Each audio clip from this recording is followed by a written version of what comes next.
Griffith, because of this building, is that right? Yeah. This building, 30 Rockefeller Plaza, famous broadcasting building in New York. Andy Griffith was known for being one of the most easygoing people in Hollywood. Calm, warm, and always quick to laugh. So when something finally broke through that composure, not once, but in a way nobody on that set ever forgot, people were left shaken. This wasn't a petty argument or a bad day on set. What triggered it was something far beyond the walls of a Hollywood studio, and the moment that followed revealed a side of Andy Griffith that never made the headlines, and was never meant to, before he became America's dad. Andy Samuel Griffith would grow into one of the biggest television stars of his generation, and arguably one of the biggest of all time.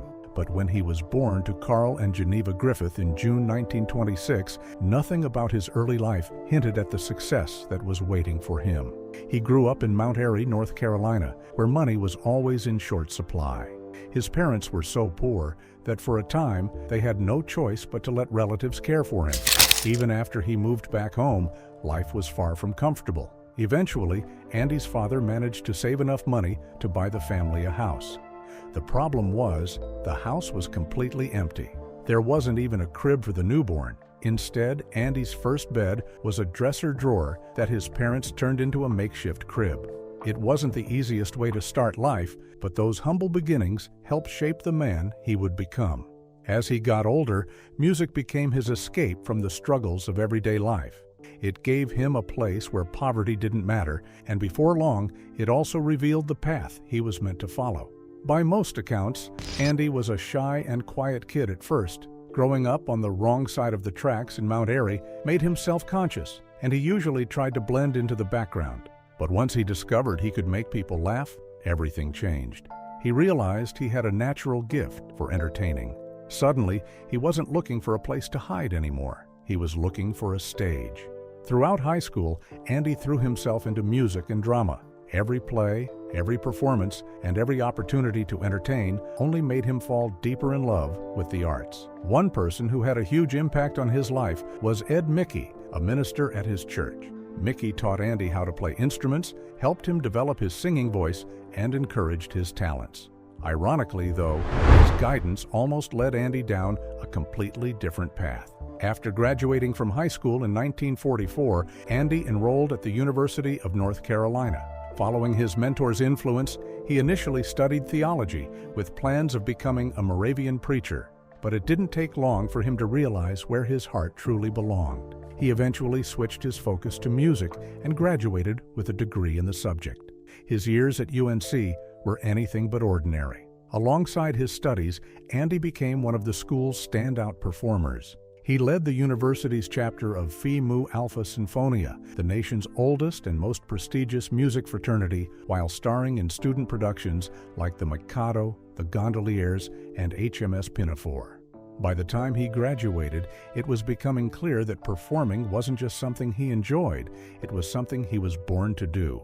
Even so, Hollywood wasn't calling just yet. Before becoming a household name, Andy spent several years working as a music and drama teacher at Goldsboro High School in North Carolina.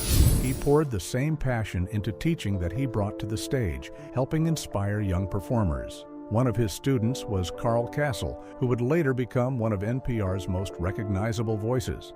At that point, it looked like Andy had traded dreams of stardom for a quiet, stable life. In 1949, he married Barbara Bray Edwards, and together they adopted 2 children. Their family experienced both joyful moments and heartbreaking ones. Their son, Sam, later battled addiction before tragically passing away in 1996. By then, Andy and Barbara's marriage had already ended, with the couple divorcing in 1972. Through every high and low, though, Andy never lost the sense of humor that had first set him apart. Ironically, the performance that introduced him to America didn't appear on television at all. In 1953, he released a comedy monologue called What It Was Football. The routine followed a naive country preacher trying to figure out the chaos of a college football game. The character felt surprisingly authentic, partly because it reflected pieces of Andy's own upbringing, and audiences couldn't get enough of it. The record became a nationwide hit, climbing all the way to number 9 on the charts and turning Andy Griffith into a name millions of people suddenly recognized. That unexpected success opened doors that had previously seemed impossible. In 1955, Andy landed the television version of No Time for Sergeants before taking the production to Broadway. Playing the lovable country boy Will Stockdale, who struggled to adjust to life in the Air Force, he completely won over audiences. His timing felt effortless, his charm came naturally, and critics praised the performance from every direction. The New York Times even suggested that Andy barely had to do anything to get a laugh. According to the paper, simply walking onto the stage and looking out at the audience was enough to get a reaction. His presence alone was that captivating. Still, award season brought another disappointment. His performance earned him a Tony nomination in 1956, but the award ultimately went to Ed Begley. It was the first of several occasions where Andy came incredibly close, but finished just short of taking home the top prize. He didn't leave empty-handed, though. His Broadway debut earned him the Theatre World Award, recognizing one of the year's most outstanding new performers. Even bigger opportunities were already waiting around the corner. Director Elia Kazan was searching for the lead in his ambitious new film, A Face in the Crowd, when Andy immediately stood out. Kazan later explained that after hearing Andy's comedy record and watching him on television, he knew he had found exactly what he was looking for. Andy possessed an authentic country charm that couldn't be manufactured, and Kazan believed it would come through naturally on screen. Ironically, that authenticity created an unexpected challenge. His character, Larry Lonesome Rhodes, was manipulative, explosive, and morally corrupt, the complete opposite of Andy's real personality. According to Kazan, filming the movie's climactic scene required an unusual solution. He later admitted he kept Andy drinking during the shoot because it was the only way to bring out the level of aggression the role demanded. As Kazan famously put it, in real life, Andy simply wanted to be friends with everybody. That warmth wasn't just something directors noticed, it became one of the defining traits of his career. When No Time for Sergeants was adapted into a feature film in 1958, Andy once again stepped into the role of Will Stockdale. It marked the third time he had played the same character, first on television, then on Broadway, and finally on the big screen. More importantly, the film introduced him to Don Knotts. The two actors clicked almost instantly, forming a friendship that would eventually become one of the greatest comedy partnerships television had ever seen. Before that legendary partnership truly took off, Andy tried proving he could carry major productions on his own. In 1959, he returned to Broadway for Destry Rides Again alongside Dolores Gray. Audiences loved his performance, and once again, he found himself in the running for a Tony Award. Once again, however, victory slipped away. This time, the award went to Jackie Gleason, leaving Andy with yet another runner-up finish. As frustrating as those losses were, an even bigger setback was just around the corner. Following the success of No Time for Sergeants, Andy signed on for the 1958 comedy Onionhead with high hopes. On paper, it looked like another major step forward. Instead, it became one of the biggest disappointments of his career. The film flopped with critics, struggled at the box office, and quickly turned into a painful reminder that success in Hollywood could disappear just as fast as it arrived. The experience left Andy questioning whether the movie business was really where he belonged. Rather than keep chasing film roles, he made a bold decision that surprised almost everyone. He walked away from Hollywood. Looking back, it turned out to be the single best career move he could have made. When stardom turned complicated, after stepping away from Hollywood, Andy Griffith returned to the place that had always suited him best, television. That decision led him to a guest appearance as a small-town sheriff in an episode of Make Room for Daddy. At the time, nobody realized they were getting their first glimpse of a character who would soon become one of television's greatest icons. In the episode, Danny Thomas drives through the sleepy town of Mayberry and gets pulled over after missing a stop sign. But this early version of Sheriff Andy Taylor wasn't the warm, easygoing lawman audiences would later fall in love with. If anything, he was downright crafty. One of the funniest parts of the story is just how much authority this version of Andy seemed to have. After stopping Danny Thomas, he realizes his driver works in show business and assumes he has plenty of money. Without missing a beat, Andy raises the amount of the fine. Naturally, Danny threatens to report him to the justice of the peace. Unfortunately for Danny, Andy is the justice of the peace. Then Danny decides he'll expose the corruption through the local newspaper. That plan falls apart just as quickly when he discovers Andy also happens to be the editor of the Mayberry Gazette. For one man, Andy Taylor had an unbelievable amount of control over a tiny town. By the end of the episode, the two men work out their differences, and what started as a simple guest appearance became the foundation for the Andy Griffith Show. Fortunately, when the series officially began, Sheriff Taylor underwent a major personality change. The sly opportunist disappeared, replaced by the wise, patient, and fair-minded sheriff who would become one of television's most beloved characters. Behind the scenes, though, Mayberry wasn't always as peaceful as it looked on screen. Andy loved joking around between takes. He was constantly pulling pranks, laughing with the cast, and breaking into songs whenever the cameras stopped rolling. Most of the cast loved that atmosphere. Frances Bavier did not. She took her work very seriously and had little patience for practical jokes or horseplay. While everyone else sang and laughed around the set, she usually kept to herself. Her dislike for rough behavior eventually boiled over during the filming of the sequel series. Mayberry RFD, George Lindsay, who played Goober Pyle, had a habit of using colorful language off camera. One day, after hearing enough of it, Bavier finally snapped and whacked him with her umbrella. Moments like that reflected the growing tension between her and much of the cast.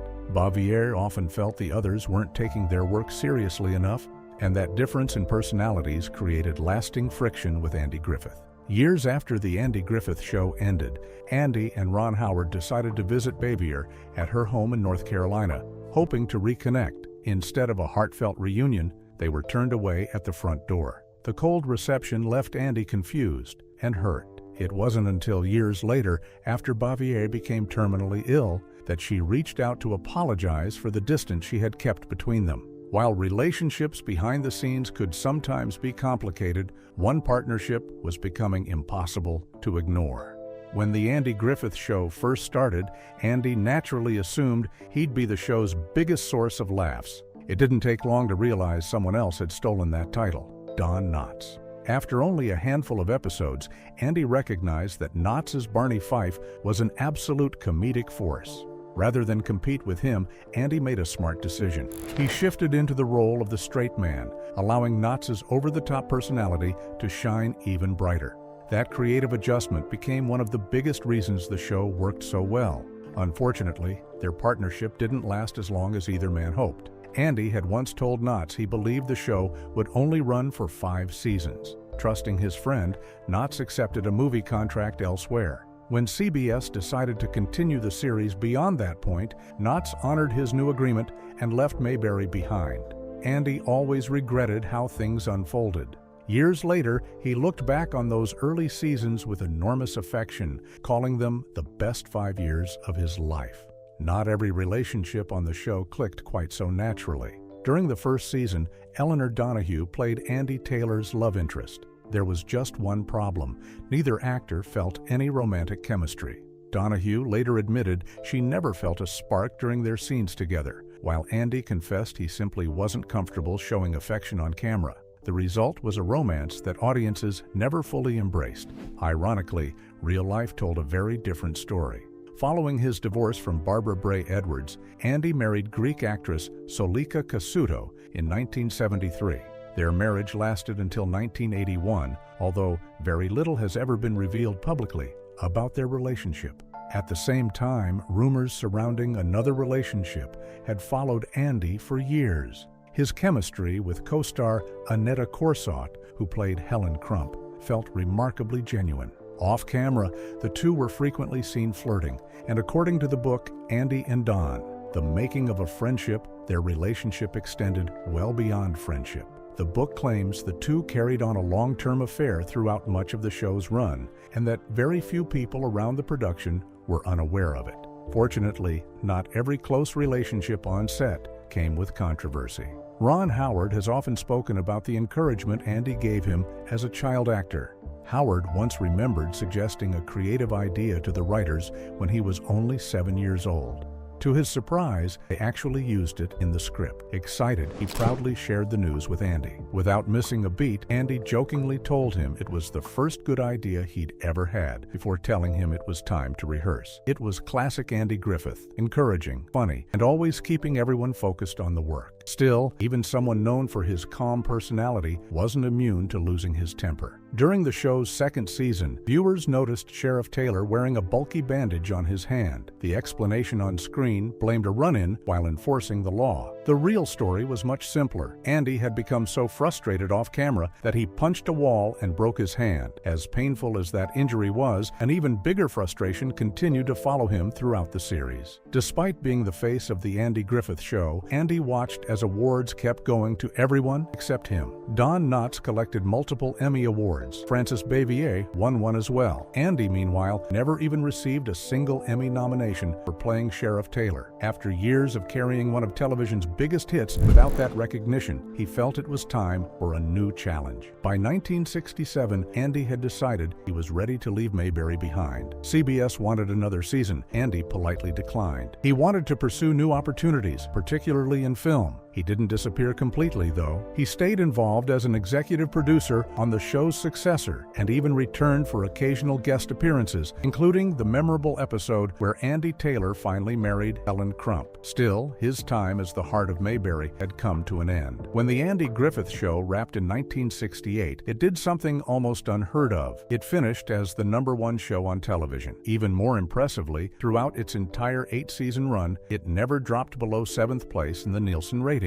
Few sitcoms have ever maintained that level of consistency. Of course, audiences weren't ready to say goodbye to Mayberry. That success led directly to Mayberry RFD. This time, however, the spotlight shifted away from Andy Taylor. The new series focused on widowed farmer Sam Jones and his young son, Mike. Andy appeared at the beginning of the show to marry Helen before stepping into the background, allowing the new family to take center stage. Several familiar faces remained, including Aunt Bee, Uber Pyle, and Howard Sprague, helping the transition feel familiar even without its biggest star. Meanwhile, Andy found himself searching for another defining role. Throughout the 1970s, he launched his own production company and starred in several television projects, including Headmaster, The New Andy Griffith Show, and Salvage One. None of them captured the magic of Mayberry. For the first time in years, he found himself struggling to recreate the success that had once seemed effortless. Hoping to revive his film career, Andy signed a multi-picture contract with Universal Studios. The first movie, Angel in My Pocket, was supposed to mark the beginning of an exciting new chapter. Instead, it became another disappointment. Andy disliked the finished film so much that he refused to complete the rest of his contract, bringing the partnership to an abrupt end. His frustrations with studio executives were far from over. Soon afterward, he tried returning to television with Adams of Eagle Lake. Almost immediately, creative disagreements erupted. The network wanted fast-paced action, exciting car chases, and explosive entertainment. Andy wanted thoughtful storytelling built around character and emotion. After filming only 2 episodes his way, he chose to walk away from the project entirely.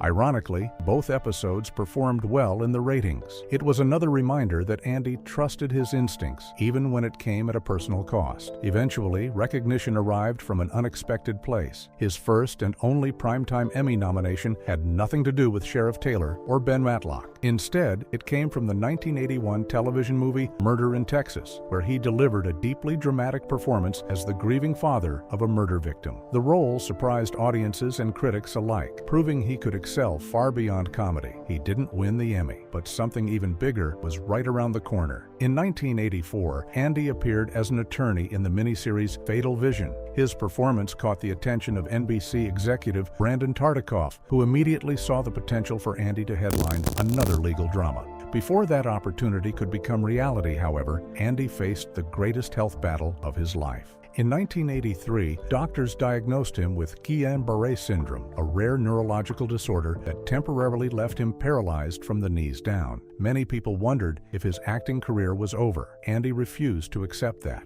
After months of rehabilitation, he returned stronger than ever, taking on the role of Ben Matlock in 1986. The courtroom drama quickly became another enormous success, running until 1995 and introducing Andy to an entirely new generation of viewers. On screen, Ben Matlock looked confident, commanding, and impossible to outsmart. Off-screen, Andy was still dealing with the physical effects of his illness. Many of Matlock's unforgettable courtroom speeches required him to stand for long stretches while wearing knee braces. To make sure every scene worked, carried note cards everywhere, and spent entire weekends memorizing pages of dialogue. The preparation paid off. According to co-star Nancy Stafford, Andy often delivered those lengthy courtroom monologues perfectly in a single take, earning spontaneous standing ovations from the cast and crew. Fans associated Ben Matlock with his love of hot dogs. Andy himself preferred something much healthier. His favorite snack on set was apple slices with peanut butter, and he made sure they were always close by.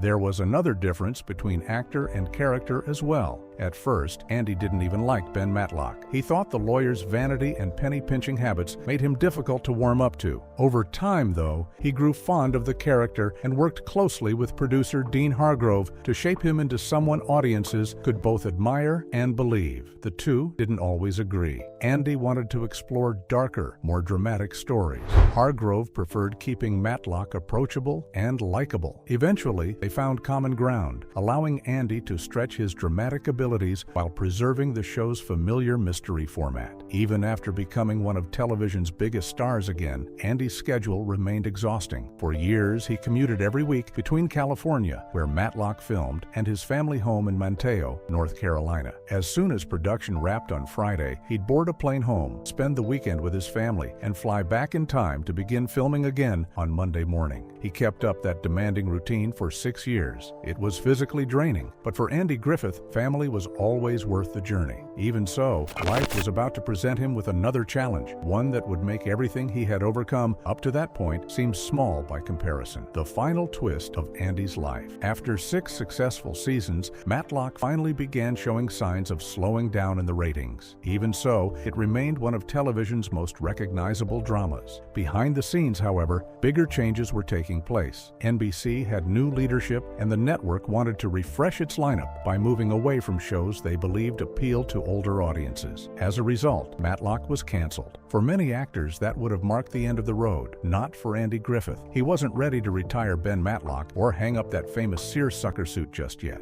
Instead of accepting defeat, Andy got to work behind the scenes. He played a major role in negotiating a deal that brought Matlock over to ABC, giving the series a second chance. He also came up with a practical solution that benefited everyone involved. By relocating production from California to North Carolina, the show dramatically reduced its production costs. The move also meant Andy no longer had to spend every weekend flying across the country just to be with his family. It was a win for both the network and its star. Thanks to that decision, Matlock stayed on the air for 3 more seasons, allowing the series to finish on its own terms instead of disappearing overnight. Around the same time, Andy was finally enjoying the kind of stability in his personal life that had eluded him for years. Back in 1983, he married actress Cindy Knight after meeting her while she was performing in The Lost Colony, an outdoor drama that Andy himself had once appeared in earlier in his career. This marriage proved different from the others. Andy and Cindy remained together for the rest of his life, and those who knew them often described their relationship as a happy and steady one. Although millions knew Andy as Sheriff Taylor and Ben Matlock, acting was never his only passion. Music had been part of his life long before television ever found him, and he never abandoned it. Over the years, he recorded several gospel and country albums, staying connected to the music that had first inspired him as a young man growing up in North Carolina. One album, I Love to Tell the Story, 25 Timeless Hymns, became especially successful. Released in 1996, it went platinum and earned Andy something that had surprisingly escaped him throughout his legendary acting career: a Grammy Award. It was a fitting reminder that his talent stretched far beyond acting. A few years later, though, Andy found himself involved in one of the strangest legal battles of his life. In 2006, a Wisconsin man legally changed his name to Andrew Jackson Griffith before running for sheriff. Andy believed the man was using his famous name and the public's association with Sheriff Andy Taylor to attract attention. He filed a lawsuit, arguing that the candidate was profiting from his celebrity. The case didn't go his way. A judge ruled in favor of the Wisconsin man, deciding his actions were protected under the First Amendment. It made for one of the more unusual headlines of Andy's career: a television sheriff losing a court case involving another man with the exact same name. Despite that setback, Andy remained remarkably resilient throughout his later years. In 2000, he underwent quadruple bypass surgery. The operation was serious, but he recovered well and returned to an active life. Then, in 2007, another accident tested his determination when he fractured his hip after a fall. Once again, he fought his way back. But in 2012, his health battle reached its final chapter. Andy suffered a heart attack at his home in North Carolina. The following day, at the age of 86, one of television's most beloved stars quietly passed away. His death sparked an outpouring of grief from fans around the world. Yet, what happened afterward surprised many people. Rather than holding a large public memorial, Andy's family honored his personal wishes by arranging an almost immediate burial. Within hours of his death, he was laid to rest on his property on Roanoke Island. Because everything happened so quickly, there was no public funeral, and many fans, and even some people close to him, never had the opportunity to say goodbye in person. The day Andy Griffith completely lost it on set. For just about everyone who knew him, Andy Griffith had a reputation for being one of the easiest people to work with. On the set of The Andy Griffith Show, he loved joking around, pulling little pranks, and keeping the atmosphere light. The cast often talked about how much fun they had whenever the cameras stopped rolling. So what could possibly push someone with that kind of calm, easygoing personality to completely lose control? Some fans may already know about the infamous incident during the second season when Andy became frustrated enough to punch a hole through a wall. Even then, though, he didn't stay angry for long. He cooled off almost immediately and reportedly felt awful about letting his temper get the better of him. But the story being told here is on a completely different level. It comes from a longtime subscriber whose parent was working on the set the very day it happened. That also explains why searching online won't turn up anything. There are no articles, interviews, or old newspaper clippings documenting it. It simply wasn't a story that ever became public. But when the full picture comes together, it's not difficult to understand why those who witnessed it believed every bit of it. To understand what happened, it's important to separate Andy Griffith, the man, from Sheriff Andy Taylor, the character. Sure, there were similarities. That's true for almost every actor. No matter how talented someone is, little pieces of their real personality usually find their way onto the screen. Andy naturally carried that warm, down-to-earth charm that made Sheriff Taylor feel so genuine. But beneath that friendly personality was someone who cared deeply about the world around him. While The Andy Griffith Show intentionally stayed away from politics and controversy, Andy himself wasn't afraid to stand behind the causes he believed in. He strongly supported equal rights and was an outspoken admirer of President John F. Kennedy. Then everything changed on November 22, 1963. Andy was in the middle of filming when word reached the set that President Kennedy had been assassinated. According to people who were there, it was the only time they ever witnessed Andy completely lose control. The normally composed actor was overwhelmed by the news. He began knocking over props and repeatedly slammed his fists against the filing cabinet inside Mayberry's courthouse set. The grief was simply too much to keep bottled up. No one tried to stop him. The cast and crew immediately understood that this wasn't anger directed at anyone around him. It was raw heartbreak. They quietly stepped back, giving him the space he needed to process a tragedy that had shaken the entire country. One person, however, saw something more than just an emotional outburst. To Don Knotts, his friend didn't need someone to calm him down.